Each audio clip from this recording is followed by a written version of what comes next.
गौरी, मैं आज दूसरे जंगल जा रहा हूँ। जाओ जाओ, जब भी आना मेरे लिए चनों के दाने लेते आना। आज मेरा चने खाने को बहुत मन कर रहा है। अगर कहीं से मिल गए तो मैं ले आऊंगा। और फिर कालू वहाँ से चला जाता है। वो उड़ता उड़ता दूर निकल जाता है और फिर जल्द ही वो दूसरे जंगल पहुँच जाता है। वो झरने की तरफ चला जाता है। वहाँ रंग बिरंगी तितलियाँ उड़ रही थीं, जो झरने के पानी से खेल रही थीं। फूल महक रहे थे। पास में ही बुलबुल का घर था। कव्वे को देखकर बुलबुल भी वहाँ आ जाती है। कव्वे, कैसे हो? और तुम्हारे जंगल के पक्षी कैसे हैं?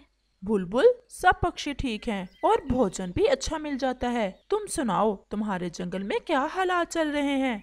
पिछले दिनों जो बरसात हुई थी, उस बरसात के कारण हमारे जंगल में भी खाने पीने की कोई कमी नहीं है। तुम अकेले ही आए हो, बाकी और कोई पक्षी नहीं आया तुम्हारे साथ सैर करने?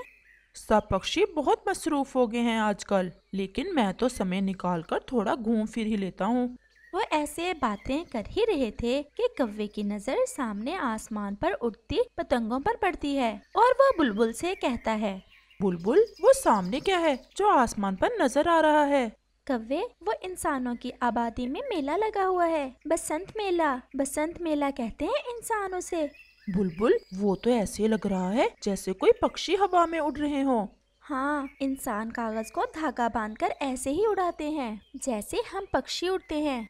मेरा मन कर रहा है कि मैं जाकर देखूं कि इंसान कैसे उड़ाते हैं इन पतंगों को। क्या तुम चलोगी मेरे साथ? नहीं कव्वे, मैं तो नहीं जाऊंगी। मेरा बच्चा अभी छोटा है, वो अभी ठीक से उड़ नहीं सकता। लेकिन मैं तो जरूर देखूंगा।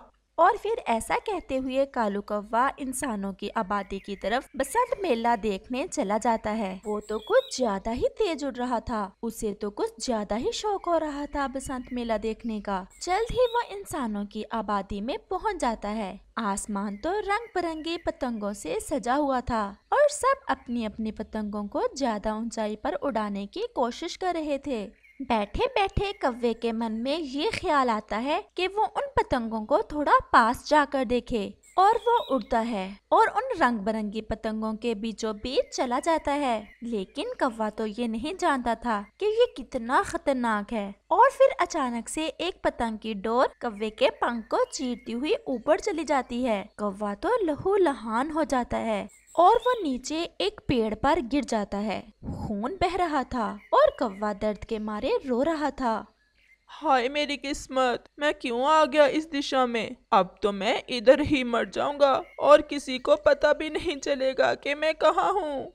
और फिर कौवा दर्द के मारे तड़पता रहता है। शाम होने वाली है, लेकिन ये कालू नहीं लौटा अभी तक। न जाने कहाँ चला गया। मुझे तो भूख भी बहुत जोर की लगी हुई है। अब तक तो आ जाना चाहिए था उसे। और फिर ऐसा सोचते हुए गोरी कव्वी रानो चिड़िया की तरफ चली जाती है। क्या हुआ गोरी, इस समय तुम क्या करती फिर रही हो? शाम होने वाली है और आज तो मौसम भी ठीक नहीं है। क्या भोजन नहीं मिला आज?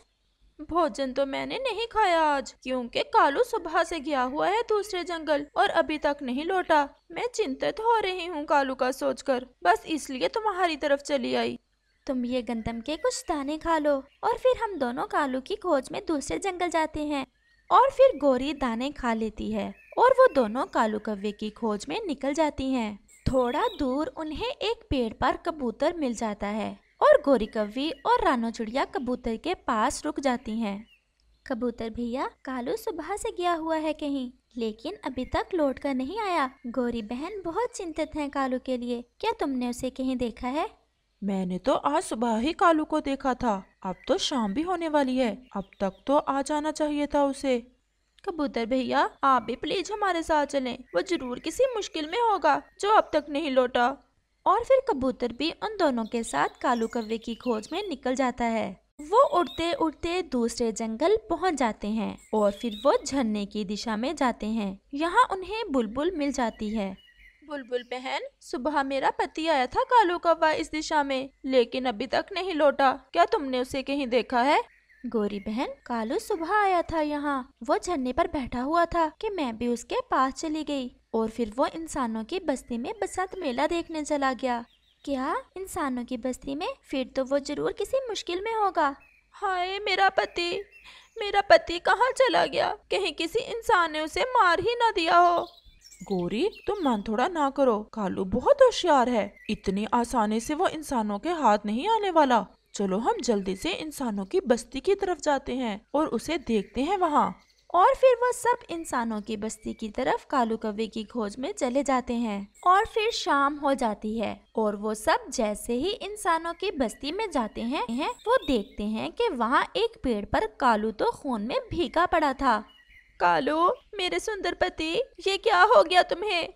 तुम सब मेरी खोज में यहाँ आ गए, मुझे तो विश्वास नहीं हो रहा। मेरा पंख एक पतंग की डोर लगने से शदीद घायल हो गया था और मैं यहाँ गिर गया। गौरी बहन, खून बहुत निकल रहा है कालू के पंख से। हमें अब इसे जल्दी से तोते के पास लेकर जाना होगा। अगर जख्म पर पट्टी ना की तो बहुत देर हो जाएगी। और फिर गौरी और कबूतर कालू को सहयोग देते हैं और वो सब वापस अपने जंगल की तरफ चल देते हैं। वो बहुत तेज उड़ते हैं। कालू की हालत बहुत नाजुक थी, वो तो दर्द से रो रहा था। और फिर रात हो जाती है और वो सब कालू कौवे को लेकर तोते डॉक्टर के क्लिनिक पहुंच जाते हैं। तोते, भगवान के लिए मेरे पति को बचा लो, मेरा पति बहुत घायल हो गया है। लेकिन पहले मुझे ये तो बताओ कि हुआ क्या है इसे। तोते भैया, कालू इंसानों की बस्ती में बसंत मेला देखने चला गया था और फिर वहाँ इसके पंख पर पतंग की केमिकल वाली डोर फिर गई है और इसका पंख बहुत घायल हो गया है। खून बहुत बह गया है, मैं इसकी पट्टी कर देता हूँ। और गौरी, 2-3 दिन इसे अनारों का रस देना, अनारों के रस से इसका खून जल्दी पूरा हो जाएगा। और फिर तोता कालू के मुंह में दर्द रोकने वाली दवा डालता है और कालू के पंख पर पट्टी कर देता है। अब कालू भी थोड़ा अच्छा महसूस कर रहा था। अब कालू जी, 2-3 दिन उड़ना नहीं। ऐसा ना हो कि तुम कल सुबह फिर से इंसानों की बस्ती में चले जाओ बसंत देखने। आज तो मुझे सबक मिल गया है, मैं फिर कभी भी इंसानों की बस्ती में नहीं जाऊंगा। और फिर वो सब वहाँ से चले जाते हैं। वो सब अपने अपने घर चले जाते हैं। कालू, क्या टांगे दबाऊं मैं तुम्हारी? गौरी, दर्द तो बहुत हो रहा है मेरे पंख में, लेकिन आज जितना प्यार तुम मेरा कर रही हो पहले कभी नहीं किया। मैं अब कभी तुमसे लड़ाई नहीं करूंगी। अगर मेरे पति जी को कुछ हो जाता तो मैं कैसे रह पाती अपने कालू के बिना। और फिर रात गहरी हो जाती है और वो सो जाते हैं। अगले रोज कबूतर और रानो कालू को देखने आते हैं। कालू, अब कैसे हो? मैं अब ठीक हूँ और आप सबका बहुत बहुत धन्यवाद। अगर आप कल गौरी के साथ ना जाते तो मैं तो वहीं पेड़ पर ही मर जाता। तुम्हें भी बड़ा शौक था बसंत देखने का, फिर ना जाना कभी वहाँ। इंसान केमिकल वाले धागे से पतंग उड़ाते हैं। मैंने तो सुना है उस केमिकल वाली डोर से कि इंसान भी जान से जाते हैं, लेकिन कितना बुरा है ये इंसान, फिर भी केमिकल वाली डोर से ही पतंग उड़ाते हैं।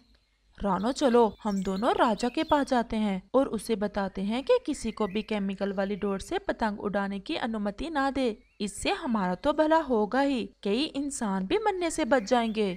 और फिर रानो चिड़िया और कबूतर राजा के पास चले जाते हैं। बहुत मुश्किल से मंत्री से इजाजत लेकर वो राजा के पास पहुंच जाते हैं। और रानो चिड़िया राजा से कहती है, राजा जी, कल हमारे एक पक्षी का पंख कट गया है केमिकल वाली डोर फिरने से। आप प्लीज इन इंसानों से कहें कि बसंत मेला जरूर मनाएं, लेकिन वो अपनी पतंगों को ऊंचा उड़ाने के लिए केमिकल वाली डोर का इस्तेमाल ना करें। हम छोटे पक्षी तो बसंत मेले के दिनों में इंसानों की बस्ती की तरफ नहीं आएंगे, लेकिन कई इंसान भी तो मरते हैं उस केमिकल वाली डोर से। और फिर राजा आदेश देता है और फिर केमिकल वाली डोर से पतंग उड़ाने पर पाबंदी लग जाती है। अब उस इंसानों की बस्ती में बसंत मेला तो सब मनाते, लेकिन कोई इंसान या पक्षी घायल ना होता। प्यारे दोस्तों, हर साल केमिकल वाली डोर फिरने से कई जानें चली जाती हैं। प्लीज इसे इस्तेमाल ना करें। प्यारे दोस्तों, क्या आप बता सकते हैं कि कालू कौवा घायल कैसे हुआ? हमें आपके कमेंट का इंतजार रहेगा।